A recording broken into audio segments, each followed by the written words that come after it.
Hello friends, good morning. Daily current affairs के question quiz में आपका स्वागत है। आज है 27 अप्रैल और दोबारा से मैं लेकर के आ गया हूँ कुछ महत्वपूर्ण करंट अफेयर्स के क्वेश्चन जो कि आपके एसएससी, सीएचएसएल, एमटीएस या फिर सीजीएल और इसके अलावा जितने भी स्टैटिक जी के पूछे जाने वाले क्वेश्चन जहाँ पे करंट अफेयर्स आते हैं उन सब के लिए ये सेशन काफ़ी इम्पोर्टेंट है। तो देखते हैं आज के अपने सेशन में क्या है, लेकिन उसके पहले मैं आपको बता दूं कि हमारा जो डिटेल्स है वो डेली करंट अफेयर्स सुबह 6 बजे रोज आता है। इसके अलावा सुबह 8 बजे आपको देखने को मिलता है जीके का डोज एक हर रोज, जो कि काफ़ी बेहद इंटरेस्टिंग है और वो वहाँ पर आप स्टैटिक जीके से रिलेटेड सारे क्वेश्चंस करते हैं। इसके अलावा सब्जेक्टिव जीके जो कि 10 बजे आता है सुबह, उसमें आप अभी जो चल रहा है हिस्ट्री के क्वेश्चन में मैं अभी वैदिक पीरियड को लेकर के वहाँ पे क्वेश्चंस लेकर के आ रहा हूँ, क्वेश्चन कीज लेकर के आ रहा हूँ, जिसे आप वहाँ पे अपने टेस्ट के अकॉर्डिंग आप उसे दे सकते हो। इसके अलावा आगे के जो सब्जेक्ट होंगे उसमें मैं ज्योग्राफी, इसके बाद फिजिक्स, केमिस्ट्री एंड बायोलॉजी, ठीक है, इस तरीके से मैं लेकर के आऊँगा अलग अलग सब्जेक्ट के जो भी इम्पोर्टेंट टॉपिक होते हैं। आपसे रिक्वेस्ट है कि अगर आपको किसी सब्जेक्ट के कुछ खास टॉपिक्स के लिए आपको क्विज चाहिए तो डेफिनेटली आप नीचे कमेंट कर देंगे। मैं उस टॉपिक पे जिस टॉपिक के लिए ज़्यादा डिमांड आएगी मैं डेफिनेटली उसे लेकर के आऊँगा। करंट इशू भी लेकर के आते हैं जहाँ पर मैं आपको बताता हूँ कि देश और दुनिया में क्या चल रहा है, कौन सी खबरें हैं जो आपके एग्जाम के लिए काफ़ी ज़्यादा इम्पोर्टेंट है। तो चलिए चलते हैं अपने पहले प्रश्न पे, जो कि नासा से है। नासा के प्रयोगात्मक मंगल हेलीकॉप्टर का नाम बताएं जो मंगल पर संचालित नियंत्रित उड़ान लेने वाला पहला हेलीकॉप्टर बन गया। एक्चुअली आपको पता होगा कि परसेवरेंस जो कि नासा का एक काफ़ी ही मॉडिफाइड एक मिशन है जो मंगल पे भेजा गया है, और उसका काम क्या है, वहाँ की जो भी एटमॉस्फेयर है, वहाँ के जो भी क्लाइमेट है ना, उन चीज़ों को पता करना। इस पे मैंने एक वीडियो भी बनाई है, आप उसे मेरे प्लेलिस्ट में जाकर के आप देख सकते हैं, करंट इशू में जाकर वहाँ पे देख सकते हैं, जिसे मैंने बताया है कि किस तरीके से ये परसेवरेंस मिशन ने मंगल ग्रह पे कार्बन डाइऑक्साइड को चेंज कर दिया है ऑक्सीजन में। एक्चुअली कार्बन डाइऑक्साइड में जो सी और ओ होते हैं, यानी कार्बन को अलग और ऑक्सीजन को अलग कर दिया है। तो काफ़ी ज़्यादा इंटरेस्टिंग फैक्ट है, उसका मैं लिंक यहाँ पर आई बटन में भी दे देता हूँ, आप उसे देख लेना। फिलहाल आप मुझे ये बताइए कि कौन सा हेलीकॉप्टर है जो वहाँ पे पहली बार उड़ान भरा है। तो उसका नाम है इंजेन्यूटी, ठीक है, उसका नाम क्या है, इंजेन्यूटी। आपको बता दूं कि ये इंजेन्यूटी जो है वो मात्र 4 पाउंड यानी कि 1.8 किलोग्राम का कॉप्टर है, ठीक है। इसको बनाने में जो नासा ने अपने पैसे खर्चा किए हैं वो लगभग 85 मिलियन यूएस डॉलर खर्चा किया है, और इसकी साइज केवल 19 इंच है। तो ऐसे में ये काफ़ी इंटरेस्टिंग हो सकता है कि इतना छोटा सा इतना महंगा क्यों है, क्योंकि भाई मून पे उड़ना है, मार्स पे उड़ना है, तो कुछ ना उसकी खासियत होगी। उसकी खासियत ये है कि ये कार्बन फाइबर ब्लेड से बना हुआ है, ठीक है। तो इस तरीके से आपको ये भी पता होगा कि जो ये इंजेनिटी हेलीकॉप्टर है, एक्चुअली ये भेजा गया था मार्स पर मिशन परसेवरेंस के साथ, जो उसका रोवर है, एंड जेजोरो क्रेटर पे ये रुका हुआ है, यानी कि लैंड किया हुआ है, और वहां पर ये अपनी जो भी रिसर्च है वो कर रहा है। चलते अपने अगले क्वेश्चन पे। स्वदेशी निर्मित ALH है ना, advance light helicopter MK3 aircraft की पहली यूनिट को डैश भारतीय नौसेना में कमीशन किया गया है।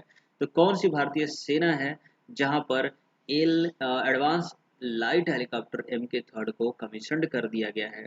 तो आपके ऑप्शन है INS Rajput Kolkata, INS Rana Visakhapatnam, INS हंसा गोवा, INS रणविजय कोची, ठीक है। तो आपको आंसर कमेंट बॉक्स में भी दे सकते हो, अभी कभी आप दे सकते हो, और अगर आपका आंसर करेक्ट होता है आप अपने को चेकआउट कर सकते हो। तो डेफिनेटली आप मुझे बताना कि पूरे 10 क्वेश्चन में से आपके कितने कितने क्वेश्चन सही हुए हैं। यहाँ पे देखिए आपका आंसर है INS हंसा गोवा, ठीक है। INS हंसा गोवा जो है वो कमीशन कर दिया गया है गोवा में फिलहाल, और ये जो है MK3 जो है वो इसका जो कमांडर है वो है शमिक नॉडी। तो इनका नाम आप याद रख सकते हो, शमिक नॉडी जी हैं। हो सकता है एग्जाम में इसे पूछा जा सकता है, या फिर आप इसे बता सकते हैं कि ये HAL यानी हिंदुस्तान एरोनॉटिक्स लिमिटेड द्वारा इसे डिजाइन और डेवलप किया गया है। इसके अलावा this squadron will perform roles like search operations जो होते हैं, रेस्क्यू ऑपरेशन जो होते हैं, इसमें ये काम करेगा। इसके अलावा special operation and casual surveillance में भी ये काम आएगा। तो इस तरीके से ये काफ़ी इंपॉर्टेंट एक तरीके का सेशन हो जाता है। यहाँ पर हम चलते हैं अपने नेक्स्ट क्वेश्चन पे। नेक्स्ट क्वेश्चन है क्वेश्चन नंबर थर्ड, जो कि अंतरराष्ट्रीय गैर लाभकारी और गैर सरकारी संगठन रिपोर्टर्स विदाउट बॉर्डर्स, जिसका नाम आपने सुना होगा, द्वारा जारी विश्व प्रेस स्वतंत्रता सूचकांक 2021 में कौन सा देश सबसे निचले पायदान पर है। यहाँ पर मैं आपको बता दूं कि रिपोर्टर्स विदाउट बॉर्डर्स एक काफ़ी महत्वपूर्ण रेटिंग एजेंसी है, जिसने स्वतंत्रता प्रेस स्वतंत्रता सूचकांक जारी किया है। आपको ये भी पता होना चाहिए 2021 का। तो उसमें ये पूछा जा रहा है कि सबसे निचले पायदान पे कौन सा देश रहा है, नेपाल, म्यांमार, उत्तरी कोरिया या एरिट्रिया। तो आपका जो राइट आंसर है दैट इज एरिट्रिया। एरिट्रिया को लास्ट पायदान मिला है 180 देशों की श्रृंखला में सबसे निचले स्थान पर रहा है एरिट्रिया। वहीं भारत की रैंकिंग की बात करें तो इंडिया की रैंकिंग 142 है 180 देशों में। ठीक है, ये जो वर्ल्ड प्रेस फ्रीडम इंडेक्स 2021 को जो जारी किया गया है, ये non profit press freedom organisation reporters without border द्वारा जारी किया गया है। इसके अलावा जिन भी कंट्रीज की जो रेटिंग है काफ़ी कम आई है, जैसे कि इंडिया की, तो इससे बताया जा रहा है कि मोस्ट डेंजरस कंट्रीज की लिस्ट में इंडिया आ गया है। यानी कि जर्नलिज्म के लिए इंडिया बेस्ट नहीं है, बेटर भी नहीं है, काफ़ी ज़्यादा खराब स्थिति है। इंडिया की स्थिति जो है वो बैड कैटेगरी में आती है। इसके अलावा ब्राज़ील और मेक्सिको और रसिया भी इसी कैटेगरी में आते हैं। साउथ एशिया की बात करें तो नेपाल की स्थिति इंडिया से काफ़ी अच्छी है, जो 106 रैंकिंग पे। वहीं श्रीलंका, म्यांमार, ये सब अच्छे हैं। बट अपना पड़ोसी पाकिस्तान की रैंकिंग थोड़ी सी अपने से ज़्यादा खराब है। बट हमें प्राउड फील होने की बिल्कुल भी ज़रूरत नहीं है, क्योंकि हमारे इंडिया में जो जर्नलिज्म है उसका स्टोरी तो आपको पता ही है। ठीक है, बांग्लादेश की बात करें तो 152 पे है और चाइना हमसे भी ज़्यादा पीछे 177 पे है। तो इंडिया एक डेमोक्रेटिक होने की वजह से, अच्छा हालांकि चाइना इज नॉट डेमोक्रेटिक, तो इसकी स्थिति खराब है, कोई बात नहीं है, क्योंकि वहाँ डेमोक्रेसी है ही नहीं। बट इंडिया में डेमोक्रेसी है और यहाँ पर इतनी ज़्यादा स्थिति खराब होना गलत बात है। वहीं यूएसए की बात करें तो उसकी जो रैंकिंग है वो 44 दी गई है। यहाँ पे एरिट्रिया जो था वो लास्ट था, कुल 180 देशों को यहाँ पे कैलकुलेट किया गया था। ठीक है, आगे देखते हैं अपने अगले क्वेश्चन पे। फोर्थ नंबर दैट इज वयोवृद्ध लेखक गंजम वेंकट सुब्बिया का हाल ही में निधन हो गया। वह किस भाषा के लेखक थे। ठीक है, यहाँ पे एक लेखक के बारे में बताया जा रहा है, वेंकट सुब्बिया। शायद आपने नाम इनका सुना होगा। और ये किस भाषा के लेखक हैं, इसका आंसर आपको देना है। तमिल, तेलुगु, कन्नड़ और मलयालम। तो आपका जो राइट आंसर है वो है कन्नड़, यानी कि कन्नड़ भाषा के लेखक थे। ठीक है, और इनका अभी फिलहाल डेथ हो गई है। एक्चुअली ये एक ओनली लेखक ही नहीं बल्कि एक ग्रामेरियन थे, एडिटर थे, लेक्सिकोग्राफर थे एंड लिटरेरी क्रिटिक्स भी थे। फिलहाल ये 107 वर्ष की उम्र में ये पास कर गए हैं। ठीक है, और इनकी जो लैंग्वेज है वो कन्नड़ लैंग्वेज यहाँ पे बताई गई है। नेक्स्ट क्वेश्चन है हमारा, भारतीय अंतरिक्ष अनुसंधान संगठन ने हाल ही में देश के पहले मानव अंतरिक्ष मिशन गगनयान के लिए सहयोग हेतु किस अंतरिक्ष एजेंसी के साथ एक समझौते पर हस्ताक्षर किया है। काफी ही एक तरीके से देखा जाए तो इंडिया की डिजायर्ड एक चाह है, जो मिशन है गगनयान, जिसके तहत इंडिया पहली बार इंसान को अंतरिक्ष में भेजेगा। और ये इसका खुद का मिशन है। ठीक है, काफ़ी ही एक तरीके से देखा जाए तो अ, मतलब एक अलग सा अनोखा काम करने वाला है इंडिया। ठीक है, जो अपना इसरो है काफ़ी बढ़ चढ़ कर काम कर रहा है इसके लिए, काफ़ी ज़्यादा प्रैक्टिस कर रहा है। और फिलहाल इसे सक्सेसफुल बनाने के लिए इंडिया ने किसके साथ समझौता किया हुआ है, उसका नाम आपको बताना है। National centre for space studies France, राष्ट्रीय वैमानिकी और अंतरिक्ष प्रशासन नासा यानी अमेरिका, यूरोपियन अंतरिक्ष agency Europe and Japan aerospace exploration agency JAXA Japan. तो इनमें से कौन सी एजेंसी है, स्पेस एजेंसी, जिसके साथ इंडिया का इसरो ने हस्ताक्षर किया है, समझौता किया हुआ है। तो वो है national centre for space studies CNES France. तो फ्रांस हमारी हेल्प करेगा हमारे अंतरिक्ष यात्रियों को गगन अ, अंतरिक्ष में भेजने के लिए। यहाँ मैं आपको बता दूं कि ये जो फर्स्ट ह्यूमन स्पेस मिशन है भारत का गगनयान, जिसके तहत 2022 में इंडिया जो है 75th anniversary of independence India मना रहा होगा, तब भारत जो है इंसानों को अंतरिक्ष में भेजेगा। यहाँ बता दें कि जो कैप्सूल होगा वो लगभग 400 किलोमीटर की हाइट पर अर्थ का राउंड लगाएगा और 7 दिनों के बाद वो अरबियन सी में कोस्ट ऑफ अहमदाबाद के पास आके गिरेगा। तो ऐसे में काफ़ी इंटरेस्टिंग होता है ये चीज़ जो इंडिया पहली बार दुनिया में करने वाला है। छठा क्वेश्चन है, लगातार दूसरे वर्ष विजडन के प्रमुख क्रिकेटर के रूप में किसे नामित किया गया है? तो छठ लगातार दूसरी बार, है ना, लगातार दूसरी बार विजडन के प्रमुख क्रिकेटर के रूप में जिन्हें नामित किया गया उनका नाम आपको बताना है। A Rohit Sharma, B Kiran Pollard, Kane Williamson and Ben Stokes. तो आपका जो राइट आंसर है वो जाएगा बेन स्टोक। ठीक है, बेन स्टोक ने ये लगातार दूसरी बार यहाँ पर ये अवार्ड हासिल किया हुआ है। ठीक है, स्टोक जिनकी उम्र 29 है, ये पहले ऐसे इंग्लिश मैन हैं जिन्होंने इसे 2 बार लगातार जीता है। ठीक है, तो he scored more test runs than any other batsman in 2020 with 641 in 7 matches, है ना। तो कुल 7 मैचों में 641 टेस्ट रन इन्होंने बनाए हैं और साथ में 19 विकेट भी लिया है। इस तरीके से ये काफ़ी अच्छी परफॉर्मेंस होने की वजह से इन्हें ये अवार्ड दिया गया है। आगे देखते हैं, किस कॉरपोरेट ग्रुप ने अपनी संपूर्ण संपत्तियों में स्वच्छ ऊर्जा दक्षता पहलों को लागू करके अपने समग्र कार्बन पदचिह्न को कम करने के लिए ऊर्जा दक्षता सेवा लिमिटेड के साथ एक समझौता ज्ञापन पर हस्ताक्षर किया है ना। तो इस कॉरपोरेट ग्रुप का नाम बताना है जिसने ऊर्जा दक्षता पहलों को लागू करने के लिए पदचिह्न समग्र कार्बन पदचिह्न को कम करने के लिए समझौता ज्ञापन पर हस्ताक्षर किया है। उसका ऑप्शन है Birla group, Tata group, Oberoi group और महिंद्रा ग्रुप।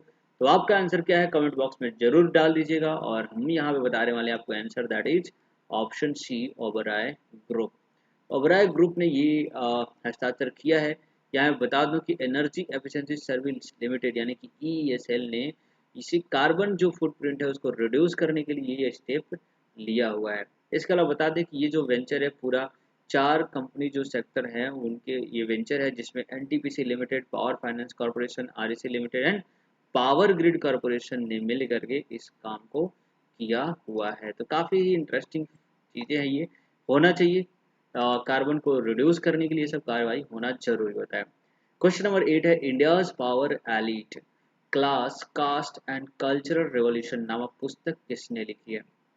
ठीक है, तो इस पुस्तक को किसने लिखा है वो बताना है आपको। संजय बारू, ब्रजेश मिश्रा, राजदीप सरदेसाई, प्रभु चावला। तो आपका जो राइट आंसर है वो है ऑप्शन ए, संजय बारू। संजय बारू ने ये पुस्तक लिखी है और इस पुस्तक में उन्होंने क्या बताया कि the book analyse the regime of prime minister Narendra Modi and Bharatiya Janata party on how the party win state election in place where it had no footprint। यानी कि ऐसे जगहों पर भी भारतीय जनता पार्टी या नरेंद्र मोदी ने विन किया इलेक्शन जहां पर उसका कोई भी फुटप्रिंट नहीं था, कोई भी उम्मीद नहीं थी। तो किस तरीके से वहां पे अपना उन्होंने गढ़ बनाया, किस तरीके से वो जीत हासिल किए, क्या परफॉर्मेंस रही थी, ये सारी की सारी डिटेल इस बुक में दी गई है ना।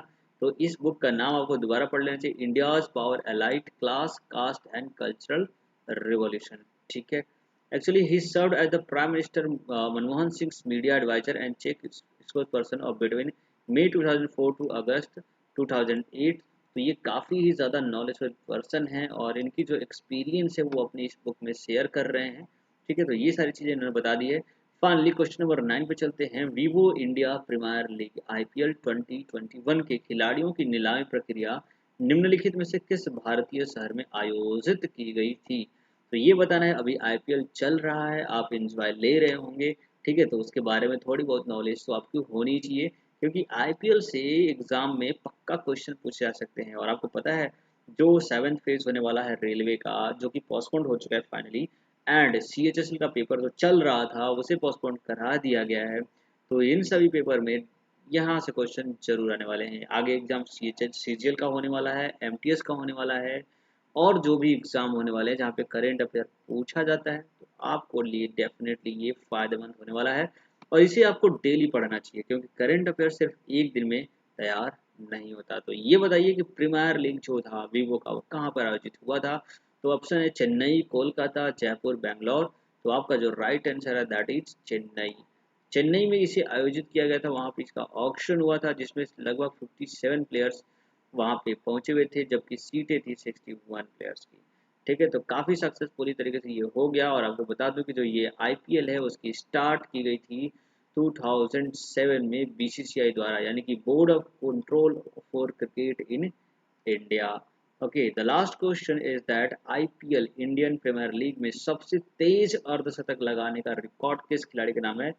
मेरा फेवरेट प्लेयर है, आप बताओ। Suresh Raina, KL Rahul, Kiran Pollard and Hardik Pandya. तो कौन है जिसने ये कारनामा कर दिखाया है कि सबसे तेज अर्धशतक लगाने का? That is KL Rahul. इन्होंने 14 बॉल में ही 50 रन पूरे कर दिए थे 2018 में। तो ये है आज का पूरा करंट अफेयर का सेशन। उम्मीद है आपको ये वीडियो अच्छा लगा होगा, और ऐसा लगा है तो डेफिनेटली आप लाइक कर दीजिए और अपने फ्रेंड के साथ ज़रूर शेयर करिए ताकि उन्हें भी इसका नॉलेज हो जाए। और सब्सक्राइब जरूर कर दीजिएगा अगर आपने अभी तक सब्सक्राइब नहीं किया गया है। बेल आइकन को प्रेस कर देना ताकि जैसे ही वीडियो अपलोड हो जाए और जैसे प्रीमियर हो जाए, एक्चुअली 6 बजे सुबह ये प्रीमियर हो जाता है, लाइव आता है, आप 6 बजे ही देखा करो। क्योंकि अगर आप सुबह देख लेते हो तो आपके दिन की शुरुआत काफ़ी इंटरेस्टिंग तरीके से होती है और आप एनर्जेटिक फील करते हो। ठीक है, तो इस तरीके से आप अपने दिन की शुरुआत करो, खूब मज़े करो और धूमधाम से पढ़ाई करो। फाइनली कोविड का सिचुएशन चल रहा है तो इसमें अपने आप को सेफ्टी रखने की भी ज़रूरत है, तो बिल्कुल बाहर निकलने की बिल्कुल भी ज़रूरत नहीं है। अपने यानी अपने परिवार की आ, वो करो, क्या बोलते हैं, सिक्योरिटी होनी ज़रूरी है, अपने आप को सेव करना ज़रूरी है, अपने को बचाना ज़रूरी है। तो डेफिनेटली आप बचाइए और भगवान करे आप सभी लोग, हमारा देश, हमारी सोसाइटी, हम सभी लोग स्वस्थ रहें, सेफ रहें। Thank you, have a nice day.